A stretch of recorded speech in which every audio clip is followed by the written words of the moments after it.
Selamat pagi. Di sini saya akan menjelaskan tentang 5 masalah utama yang dihadapi marketing digital saat ini.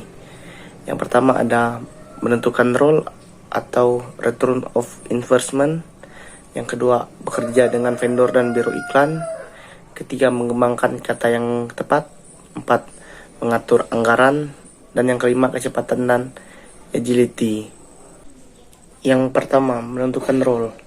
Entah bisnis kecil, organisasi lokal, atau perusahaan Fortune 500, kegiatan pemasaran Anda harus diukur. Itu sebabnya tracking campaign sangat penting. 2. Bekerja dengan vendor dan biro iklan. Teamwork makes the dream work. Bekerja dengan biro iklan dan vendor menimbulkan masalah yang signifikan jika Anda tidak bisa memanage. 3. Mengembangkan kata yang tepat. Memahami bagaimana audiens Anda mengkonsumsi konten dan menggunakan dalam berbagai tahap untuk siklus pemasaran Anda adalah penting. 4. Mengatur anggaran. Mengatur anggaran menjadi semakin penting untuk kampanye jika Anda menggunakan media sosial berbayar atau paid sosial media. Menentukan hari-hari pada algoritma Facebook atau Instagram dengan menggunakan teknik pemasaran cerdas untuk meningkatkan keterlibatan atau engagement. 5. Kecepatan dan agility. Kenyataan, kampanye sosial tidak bertahan lama sebagaimana kampanye pemasaran tradisional.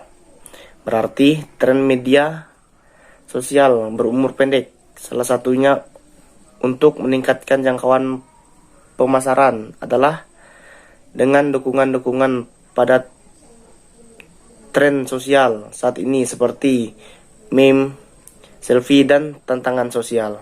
Orang dari digital marketing. Yang pertama, perilaku penggunaan internet di Indonesia. Pengguna internet di Indonesia telah semakin aktif di sosial media. Mereka melihat iklan atau pesan sponsor pada lini masa akun mereka. Rata-rata, pengguna internet di Indonesia sering mencari barang maupun jasa melalui internet. Dan 63,5% dari pengguna internet di Indonesia telah memiliki pengalaman belanja online. Yang kedua, digital marketing lebih efisiensi. Baik dari segi biaya maupun waktu, digital marketing akan memberikan efisiensi yang lebih tinggi. Setiap pengeluaran memiliki dasar dan pengukuran. Program digital marketing dapat dijadwalkan untuk setidaknya selama 30 hari ke depan. Pada awalnya, memang digital marketing akan membutuhkan biaya besar untuk membangun kesadaran merek. Namun, biaya awal digital marketing akan memiliki tren penurunan jika dilakukan dengan strategi yang tepat.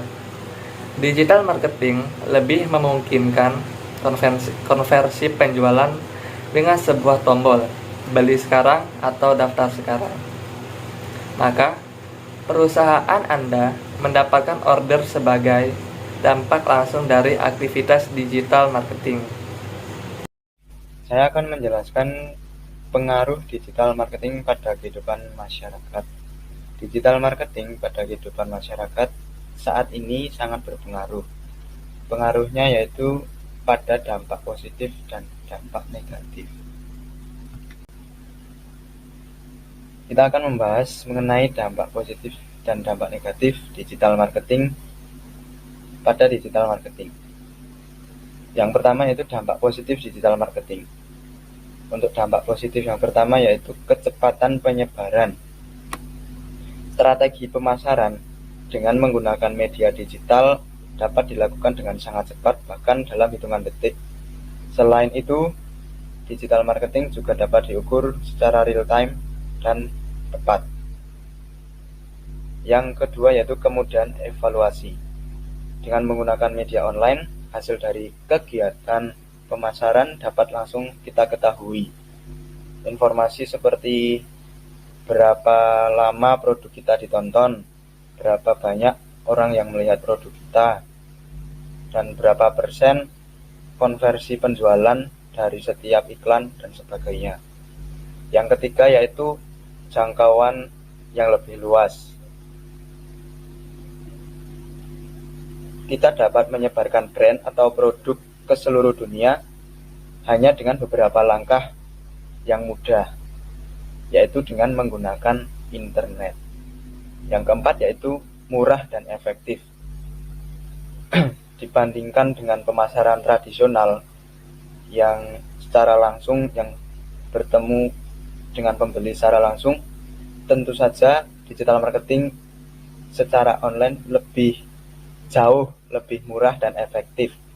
Biaya anggaran yang dihemat dapat sampai 40%, hanya 40%. Yang kelima yaitu membangun nama brand. Digital marketing membantu kita membangun nama brand atau merek dengan sangat baik. Eksistensi dunia maya dengan keberadaan kita sangat penting karena orang akan melakukan pencarian online sebelum membeli produk kita. Kemudian dampak negatif digital marketing. Yang pertama yaitu strategi yang tidak tepat sasaran. Biasanya beberapa marketer bertekad untuk mendapatkan cakupan konsumen yang banyak, sehingga kerap serampangan dalam memilih target pasar. Hal ini akan menyulitkan proses digital marketing, terlebih dalam proses analisa audiens yang menjangkau produk kita. Jadi sebelum mengenalkan produk maupun jasa kepada masyarakat secara luas, kita harus menentukan tujuan dan rencana produk kita. Pastikan bahwa strategi pemasaran yang kita rancang itu sudah spesifik, tepat sasaran, dan dapat dijangkau dengan mudah oleh target pasar. Yang kedua yaitu kehilangan segi finansial secara langsung karena kecurangan. Misalnya seorang penipu mentransfer uang dari rekening yang satu ke rekening yang lainnya, atau dia telah mengganti semua data finansial yang kita miliki sehingga finansial yang kita miliki akan hilang. Yang ketiga yaitu pencurian informasi rahasia yang berharga.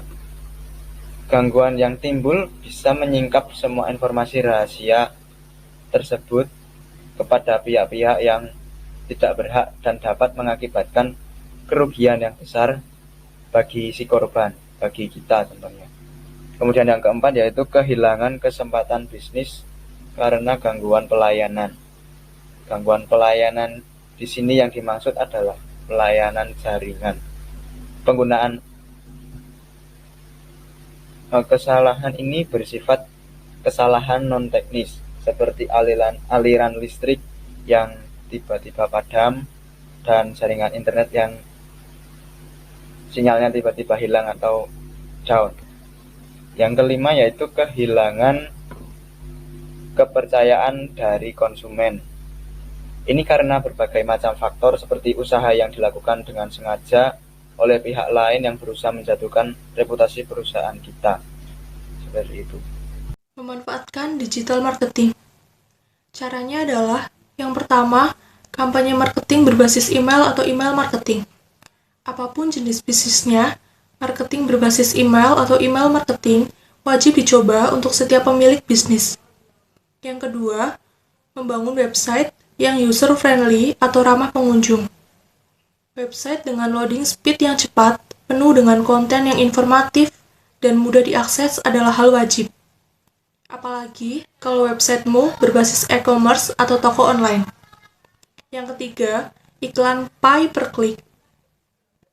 Iklan pay per click atau bayar setiap kliknya adalah strategi jitu untuk menghasilkan banyak lead dan calon pelanggan baru berdasarkan iklan yang diklik pengguna mesin pencari. Yang keempat, membuat postingan atau konten yang informatif. Di dalam website, jangan hanya dijadikan tempat menjajalkan produkmu saja. Buat juga konten postingan atau blog yang memuat informasi yang relevan dengan produkmu. Yang kelima, membuat strategi marketing sosial media. Sosial media arena yang cocok untuk memasarkan suatu produk atau brand. Pengusaha kecil sekalipun bisa berubah nasibnya secara singkat dengan strategi marketing sosial media yang tepat. Yang keenam, memaksimalkan SEO website. Mengoptimalkan elemen-elemen yang ada di website sesuai topik atau kata kunci yang kamu cari. Yang ketujuh, mengadakan event seperti webinar. Membuat event seperti webinar lebih mudah menggapai audiens yang lebih besar dan tetap relevan pada industri yang dikelola. Jadi kesimpulannya, yang pertama, dengan ada digital marketing ini sangat mempermudah kita untuk memulai usaha serta melihat bagaimana cara pemasarannya agar produk yang kita miliki dapat tepat dengan sasarannya. Yang kedua, dengan ada digital marketing ini dapat mempermudah kita untuk memasarkan produk yang kita miliki sehingga produk yang kita miliki dapat lebih banyak dikenal oleh orang. Yang ketiga, dengan ada digital marketing ini dapat mempermudah kita untuk mempromosikan produk yang kita miliki sehingga kita tidak perlu lagi menyebarkan brosur untuk orang lain mengetahui bahwa kita memiliki produk.